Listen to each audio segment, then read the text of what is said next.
Good morning friends. Doctor V S Patel, S A Patel commerce college Palanpur. मित्रों, संयोजन અને સમાવેશ એટલે કે આપણે યુનિટ 3 અને 4 સ્ટાર્ટ કરી રહ્યા છીએ। મહત્વની બાબત એ છે કે સંયોજન શું છે,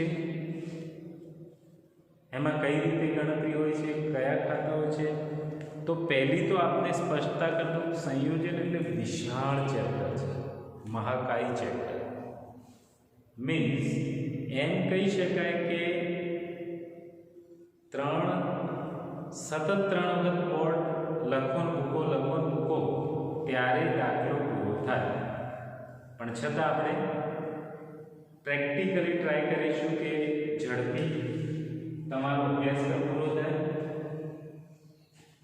જો એ એન્ડ બી આ બંને કંપનીઓ ભેગી થઈ અને સી કંપનીની રચના થાય તો એને સંયોજન કહેવાય છે। એટલે કે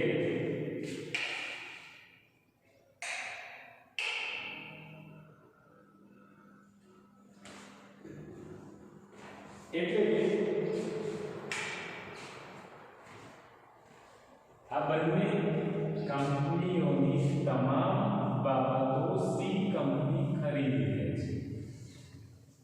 એટલે આપણે ખરીદનારના ચોપડે જરૂરિયાત નોંધો, ખરીદનારના ચોપડે પાકું સરવૈયું, આ તમામ વિગતો બનાવવી પડે। હવે મહત્વની પ્રોસેસ એ છે કે ખરીદ કિંમત કઈ રીતે નક્કી કરવી। તો ખરીદ કિંમત નક્કી કરવાની બે પદ્ધતિઓ છે, એક છે અવેજ પદ્ધતિ અને એક છે ચોખ્ખી મિલકતની પદ્ધતિ। ચોખ્ખી મિલકતની પદ્ધતિ એટલે કુલ મિલકતોમાંથી કુલ દેવા બાદ કરો એટલે તમને ચોખ્ખી મિલકતની પદ્ધતિ જોવા મળશે। મારી સાથે ઘણું અઘરું ચેપ્ટર છે, ઓનલાઈન ચલાવવું ખૂબ અઘરું છે, પણ છતાં આપણે જોઈએ છીએ। પહેલા લખજો ખરીદ કિંમત, કારણ કે સી કંપની રચવા માટે એ કંપનીની પહેલા નક્કી કરવી પડે કે આ કિંમત છે, આમાં સમાવેશ થશે, આમાં થશે, આ બંને ભેગા મળી અને નવું ડેવલપમેન્ટ થશે, સી કંપની અસ્તિત્વમાં આવે છે। તો સૌપ્રથમ ખરીદ કિંમત, પરચેઝ કન્સિડરેશન,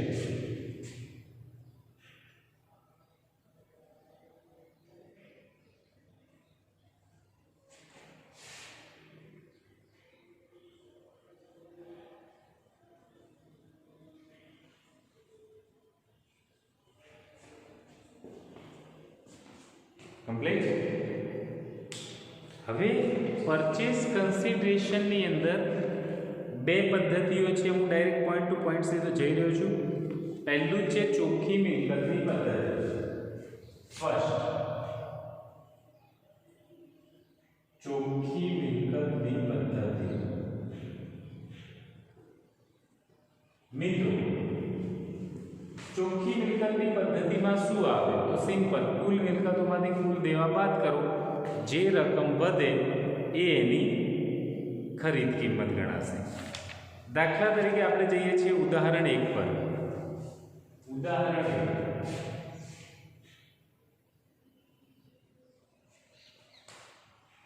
હવે ઉદાહરણ 1 માં આવું કીધું છે અ અને બ કંપનીનો ધંધો કંપની બ નો ધંધો ખરીદી લે છે, બનું પાકું સરવૈયું નીચે મુજબ છે, બરાબર છે। એટલે આપણે માત્ર બની વાત કરીએ છીએ, બ કંપનીની ખરીદ કિંમત કેટલી, તો એને કીધું છે પાઘડીના 1,80,000 ગણો, જમીન મકાન 3 લાખ, યંત્રો 5,25,000, સ્ટોક તો આપણે પહેલા ચોખ્ખી મિલકત લખીશું, ચોખ્ખી મિલકતો એટલે કે કુલ મિલકત બરાબર, કુલ મિલકતો સામાન્ય રીતે હવાલામાં જે આપેલી હોય એ કિંમત જ લેવાય છે, બરાબર। જો હવાલામાં ના આપીએ પછી અંદરની કિંમત લેવાય। એટલે પ્રથમ હવાલાની કિંમત લેવાશે. જો હવાલામાં ના હોય તો પછી અંદર સૌ પ્રથમ પાકડી 1,80,000. જમીન મકાન 3 લાખ. चलो प्लांट यंत्र 5,25,000. स्टॉक 1,80,000. देवादार 50,000 છે. માઇનસ કેટલું છે? કાકા તનાવર 5% રાખે એટલે 25. चलो 50,000 માંથી 2500 બાદ કરો એટલે 12 આવશે. 47,500 કમ્પ્લીટ.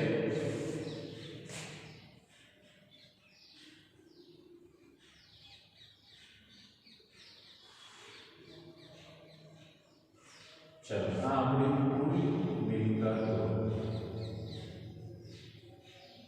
ટોટલ બાદ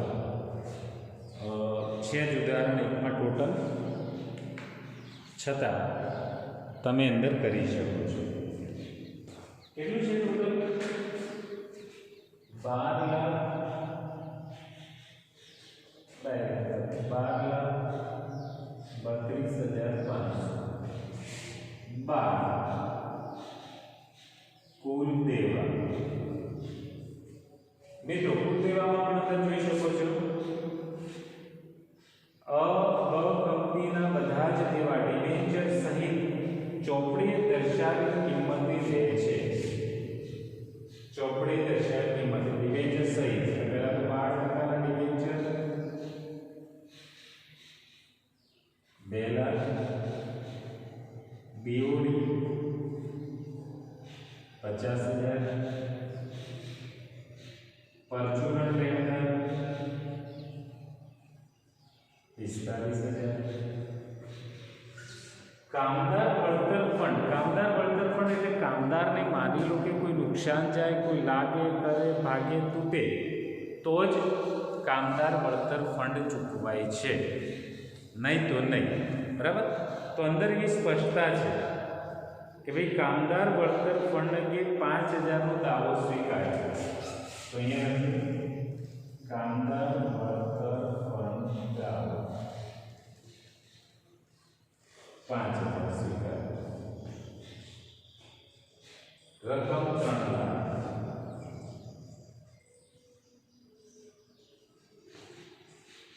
चलो 12,32,000 માંથી 3 લાખ ભાગ કરો એટલે 9,32,500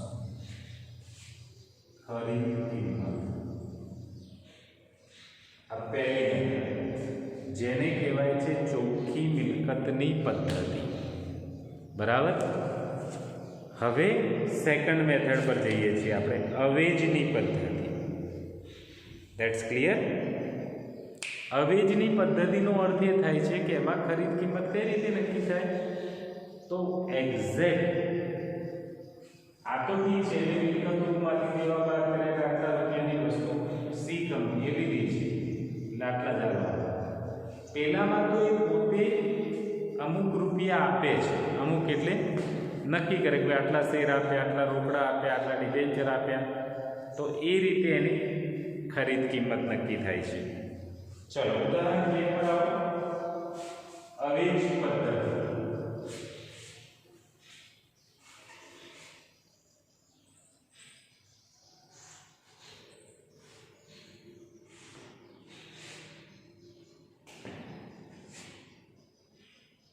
उदाहरण 2 अवेज पद्धति. એમાં પણ એવું છે, અલિમિટેડ બ લિમિટેડનો ધંધો ખરીદી લે છે. બરાબર. બ લિમિટેડ 500નો એક એવા 6,000 પૂરા ભરાયેલા શેર, 500નો એક એવા 1,300 ડિબેન્ચર ધરાવે છે. નીચે કીધું છે અલિમિટેડને 90 રૂપિયા રોકડા આપવા શેર દીઠ, બ બ લિમિટેડે શેરના બદલામાં 100 બજાર ભાવ 140 આપવા, દરેક ડિબેન્ચરના બદલામાં 500નો એક એવા નવા ડિબેન્ચર આપવા, વિસર્જન ખર્ચ પેટે 5000 રોકડા ચૂકવવા. અવેજ પદ્ધતિથી ખરીદ કિંમત નક્કી કરો. તો વિલ સ્ટાર્ટ. કઈ રીતે નોંધ થાય છે વગેરે વગેરે. તો ફર્સ્ટ પહેલો ભાગ, પહેલા તો બ પાસે છે શું? બ લિમિટેડ પાસેથી બ લિમિટેડ પાસે 500 નો એક એવા 6000 શેર છે. બીજું છે 500 નો એક એવા 1300 ડિબેન્ચર છે. 500 નો એક એવા 6000 શેર છે, 500 નો એક એવા 1300 ડિબેન્ચર છે. That's clear. હવે સ્ટાર્ટ. ખરીદ કિંમત.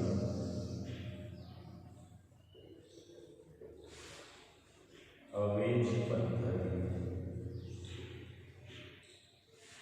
પહેલું, બ લિમિટેડના દરેક શેર દીઠ ₹90 રોકડા. પહેલા તો રોકડા કેટલા? શેર દીઠ 90, આપણે 6000 શેર છે તો 6000 શેર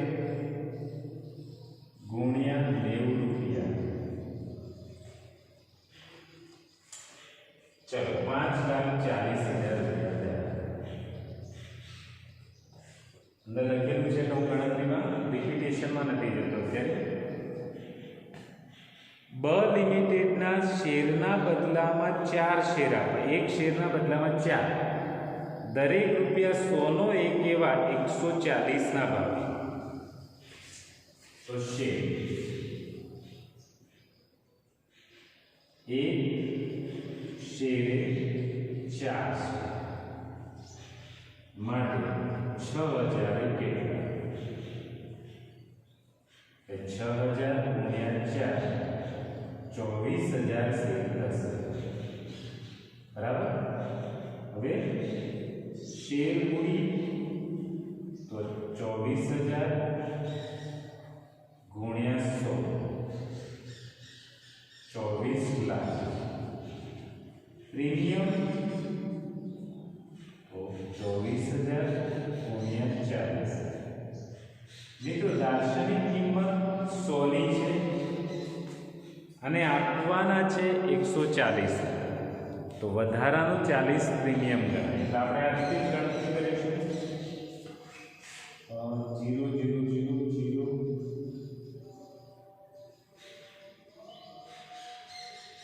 96 ટોટલ 24 નો 33 લાખ 60.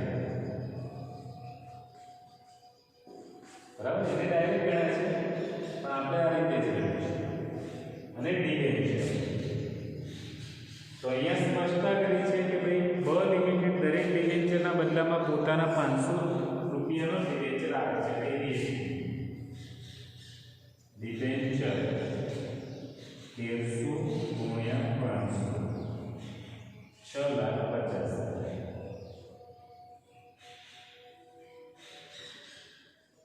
વિસર્જન ખર્ચ પેટે 500 રોકડા આપે છે. આ પણ પાઘડી જ કહેવાય પણ એ અલગ રીતે નોંધાશે. પાઘડીમાં ગણતરીમાં ખર્ચ કિંમતમાં ના. ટોટલ 45,50,000.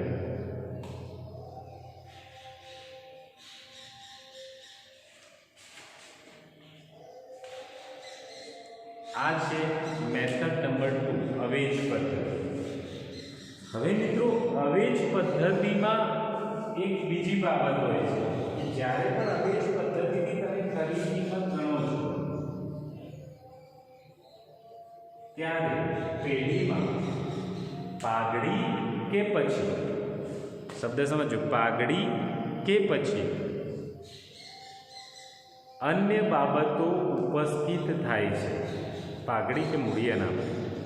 હવે પ્રશ્ન એ થાય કે એને કઈ રીતે લખાય છે, કઈ રીતે ગણાય છે? તો આપણે લખી શકીએ કે જો ખરીદ કિંમત વધારે હોય,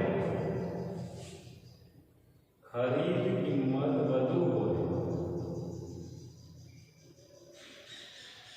તો પાઘડી બરાબર ખરીદ કિંમત માઇનસ ચોખ્ખી મિલકતો.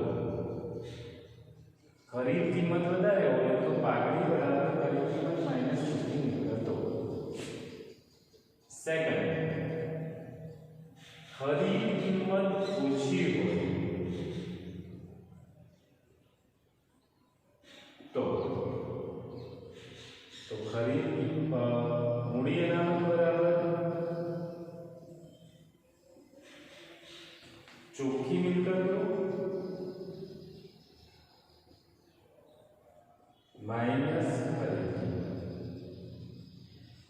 આ બે વસ્તુ ખાસ શોધવામાં આવશે, પાઘડી કે મૂડી અનામત. આ બે બાબતો ખાસ શોધવામાં આવે છે. બરાબર. હવે નેક્સ્ટ લેક્ચરમાં આપણે ચર્ચા કરીશું. આ પહેલું દાખલાની શરૂઆત આનાથી જ થાય, આના સિવાય દાખલો સ્ટાર્ટ થઈ શકે નહીં. અને હવે આપણે ચાલુ કરીશું કે ભાઈ એક્ઝેક્ટ શું કરવાનું છે સંયોજનના હિસાબ. ઓકે ફ્રેન્ડ્સ, તો પહેલા આટલા સુધી કમ્પ્લીટલી લખી દો છો. દરેકે દરેક સંયોજન અને સમાવેશ બે અલગ નથી, બંને આપણે સાથે છે એમ માનીને ચાલીએ છીએ. બંનેમાં પહેલાં આ બેઝિક નોલેજ હોવું જોઈએ. ઓકે, જય હિન્દ, જય ભારત.